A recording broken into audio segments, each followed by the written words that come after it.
Bom dia, pessoal. Vamos para mais uma aula de Química Inorgânica, né?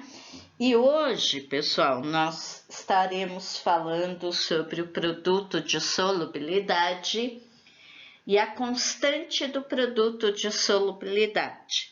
E com isso estaremos finalizando o conteúdo de equilíbrios químicos, tá bom?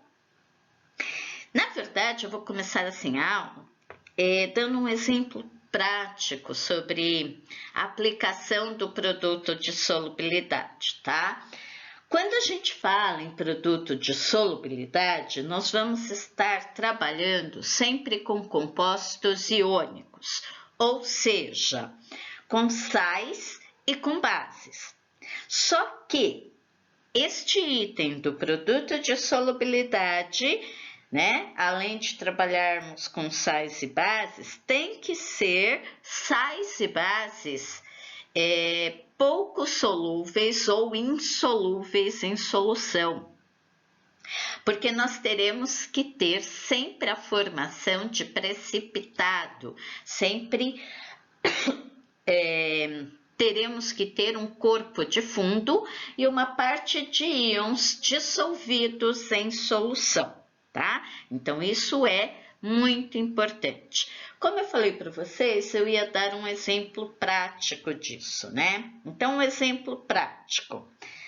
Os cálculos renais, pessoal, são formados por causa desses sais pouco solúveis em solução, né? Como, por exemplo, o oxalato de cálcio ou o fosfato de cálcio, né? Como eles são sais pouco solúveis, quando a nossa urina se torna saturada, uma parte desses sais irá se precipitar e depois de alguns anos, 2 ou 3 anos no máximo, essa precipitação desses sais irá formar irá cristalizar lá no rim e formar os chamados cálculos renais. É por isso que quem tem tendência à formação de cálculos renais, os médicos solicitam que a pessoa que a pessoa beba muita água, né? O importante é água, pessoal, não é refrigerante, porque refrigerante, dependendo do refrigerante, você vai aumentar a concentração de íons fosfato, se for um refrigerante à base de cola, e aí você vai precipitar mais íons fosfatos, então vai ainda aumentar a sua possibilidade de ter cálculos renais, tá? Então, é água. Água é considerado solvente universal. Então, líquido que devemos ingerir em quantidade é a água, tá? Então, isso é um exemplo para agora a gente entrar no conteúdo, mas é muito simples, vocês vão ver que é muito fácil, isso é só uma aplicação prática do dia a dia, tá? Então, o produto de solubilidade é através do conhecimento dele que, juntando aí com a parte toda de biologia e tal, formando chamada bioquímica, que podemos explicar o procedimento aí da formação dos cálculos renais, tá? Então, como eu falei para vocês, quando a gente trabalha com produto de solubilidade, nós só vamos estar trabalhando com compostos iônicos, sais e bases, pouco solúveis ou insolúveis, tá? Lembrando que quando a gente coloca esse sal ou essa base em meio aquoso, mesmo sendo pouco solúvel, né?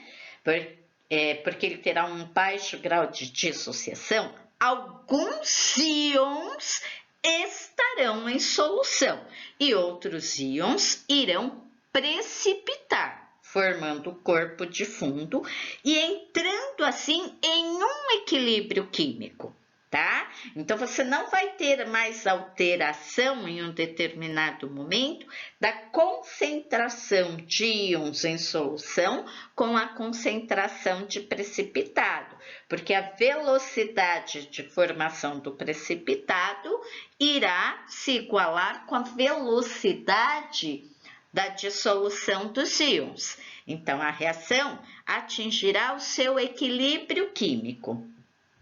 E a partir daí, criou-se o que nós chamamos de princípio do produto de solubilidade, né? O que diz este princípio? Que em qualquer solução aquosa saturada de sal ou base, pouco solúvel, o produto das concentrações dos íons, cada um elevado a um expoente igual ao seu coeficiente, na equação devidamente balanceada, é uma constante, representada por PS. E essa constante, pessoal, do produto de solubilidade, ela não vai mudar.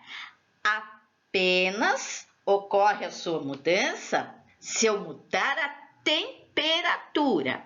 Por quê? Vamos relembrar alguns conceitos.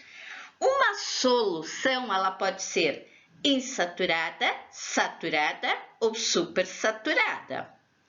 A solução insaturada é aquela onde temos uma pequena quantidade de massa do soluto em relação à solução.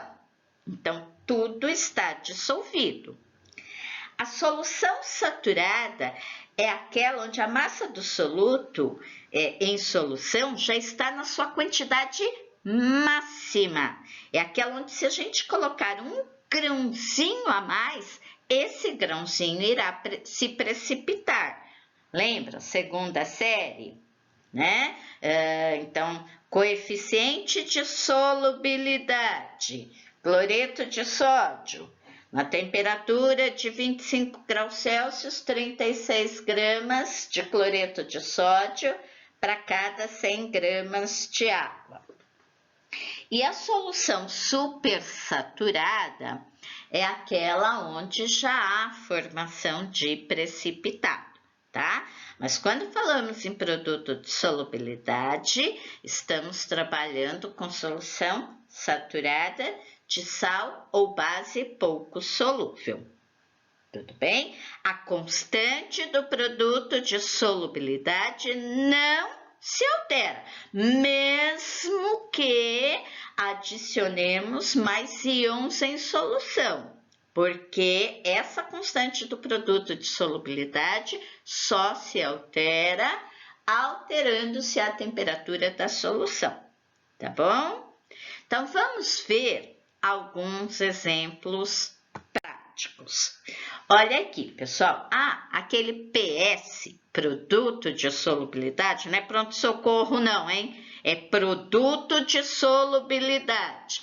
Eu também posso chamar de KS, constante de solubilidade, ou de KPS, constante do produto de solubilidade, ok?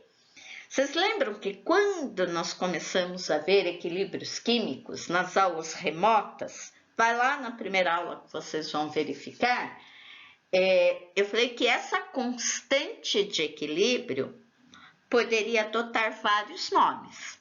Constante de equilíbrio em termos de concentração, Kc. Constante de equilíbrios em termos de pressão, Kp. Constante de equilíbrio de ionização, Ki.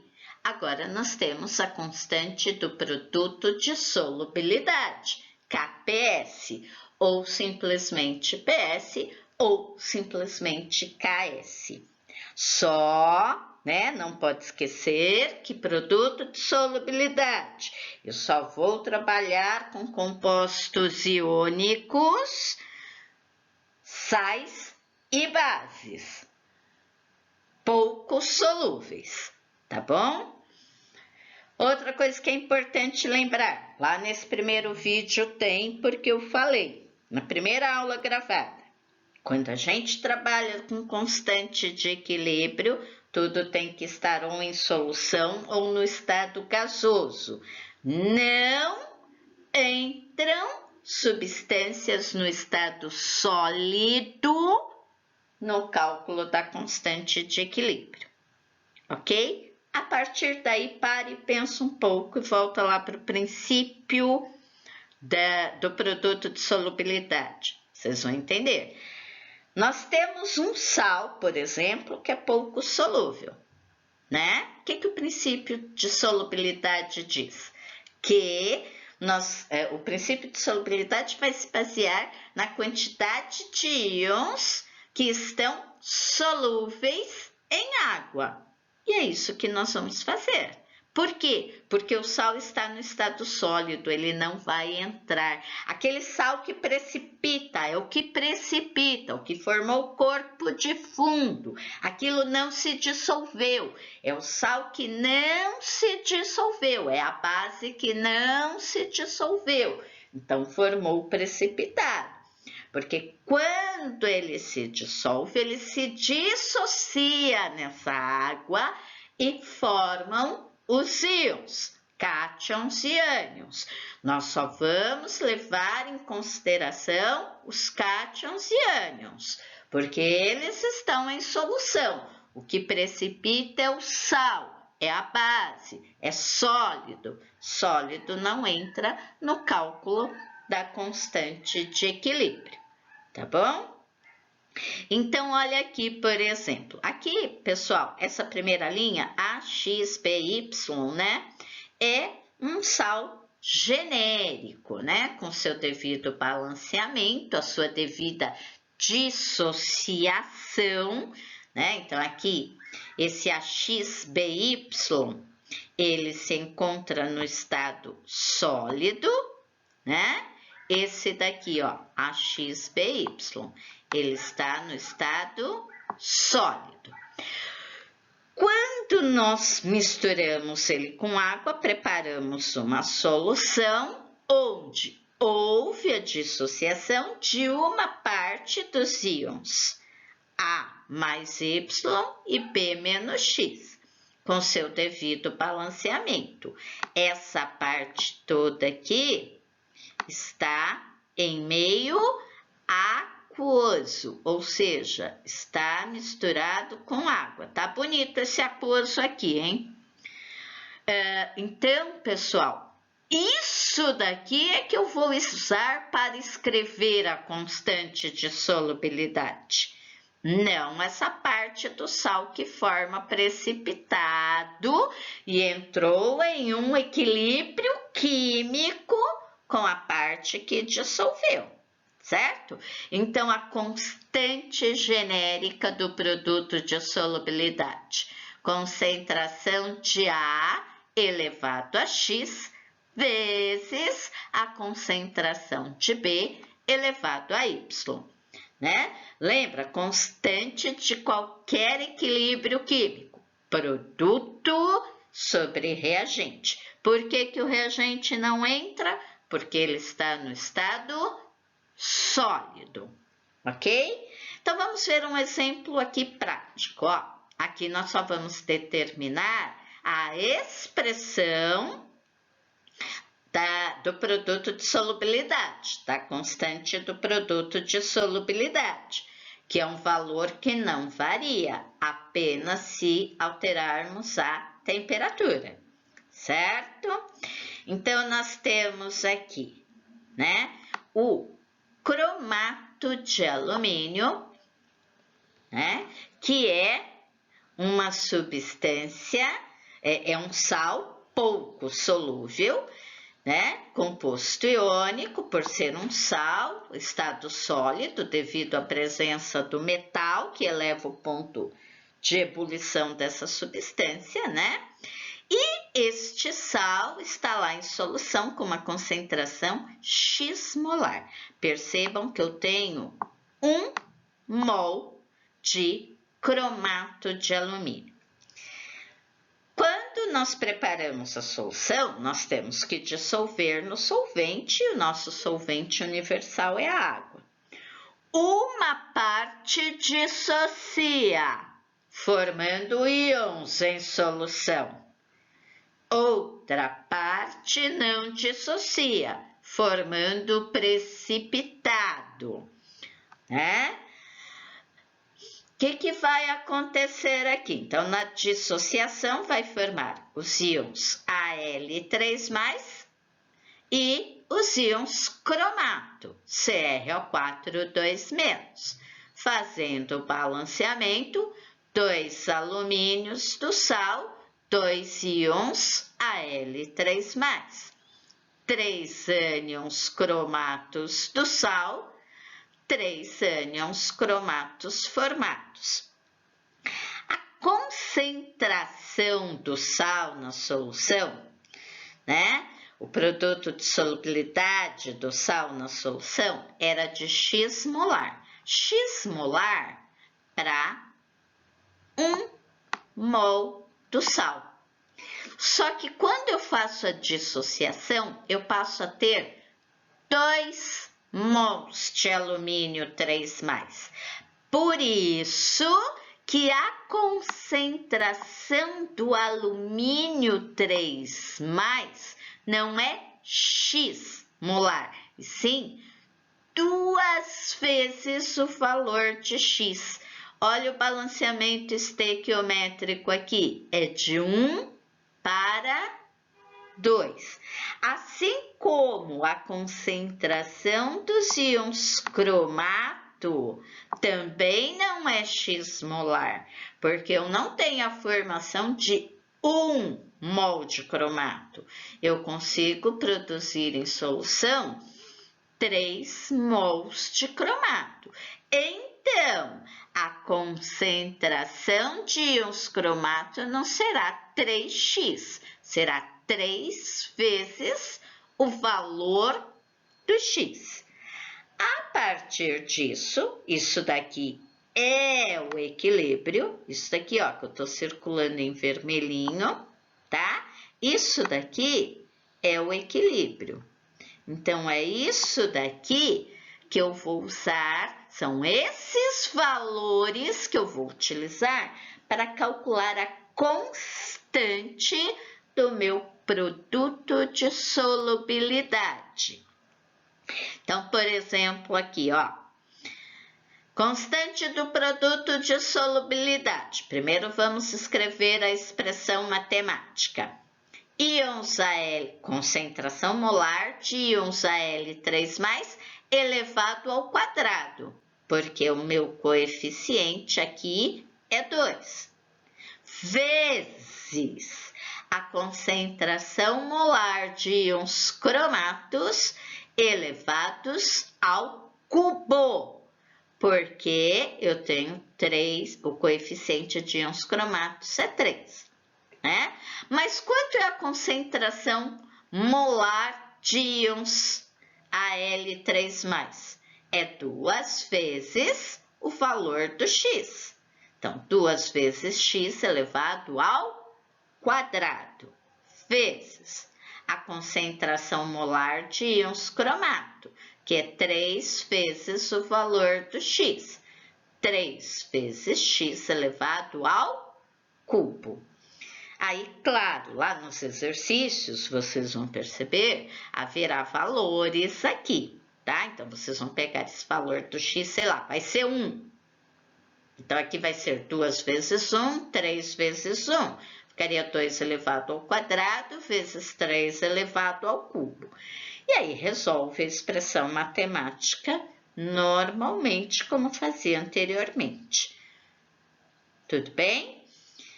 O que mais é importante nós sabermos sobre o produto de solubilidade? É o efeito do íon comum. Quando nós adicionamos íons comuns nesta solução, tá bom? Então, por exemplo, vamos pegar aqui de novo o cromato de alumínio, tá bom? Se eu adicionar se eu adicionar aqui solução de ácido crômico, tá? O que vai acontecer? Eu irei aumentar a concentração de íons cromato em solução, tá? Ácido crômico, ele vai ionizar e vai formar mais íons cromato. Para consumir esses íons cromatos aqui, né? E eu não mudar essa constante, porque eu não altero a constante do equilíbrio, né? Ela não vai se alterar, eu vou alterar apenas a concentração de íons. Os íons alumínio, para combater esses cromatos a mais que foram formados, esses íons alumínio serão consumidos. Então, eu irei diminuir a concentração de íons alumínio, se eu aumentar a concentração de íons cromato. Mas eu não altero a constante do produto de solubilidade. Essa alteração só ocorre por elevação da temperatura, tá? Por quê? Porque se eu aumento a temperatura, eu aumento a solubilidade do meu sal, tá? Bom, pessoal, a aula de hoje é isso, tá? É fácil, né? Não tem novidade, se vocês perceberem, tudo muito parecido com o que nós estamos vendo desde o início de equilíbrios químicos, né? A única diferença é que aqui é para compostos iônicos pouco solúveis, né? Como tenho pedido, sempre peço que vocês façam a correção, façam os exercícios sem copiar a resposta do final do livro. Eu tô vendo muita gente copiando a resposta do final do livro. Como é que eu sei? Eu explico de um jeito e a resposta tá igualzinha do final do livro. Pessoal, para, né? Eu sei que eu sou loira, mas a alma não é não, tá? Então, não adianta vocês quererem enganar a mim, pessoal. Vocês estão enganando a vocês. Então, eu peço que vocês sejam honestos e vocês realmente façam a lição. E anotem todas as dúvidas que tiverem, né? Para depois me perguntar. Acabou de fazer a lição? Fotografa e me manda a lição feita via Agenda Edu. Porque tudo está sendo contabilizado para nota neste momento de ensino remoto. E não adianta me mandar a lição depois que eu coloquei a correção dos exercícios. Tem que ser antes, pessoal. No cronograma vem lá, eu sempre marco, sei lá, dia 12, correção dia 12, exercícios da página tal e tal. Dia 15, correção de exercícios. Não adianta me mandar os exercícios no dia 16, depois que eu mandei a correção. Não, tem que ser antes, tá bom? Bom, pessoal, por hoje é isso. Até uma próxima aula. E na próxima aula vamos iniciar um outro conteúdo que é proteção e corrosão de metais, voltando lá um pouco, né, a falar em eletroquímica. Equilíbrios químicos finalizou aqui, tá bom? Um abraço a todos, bom final de semana.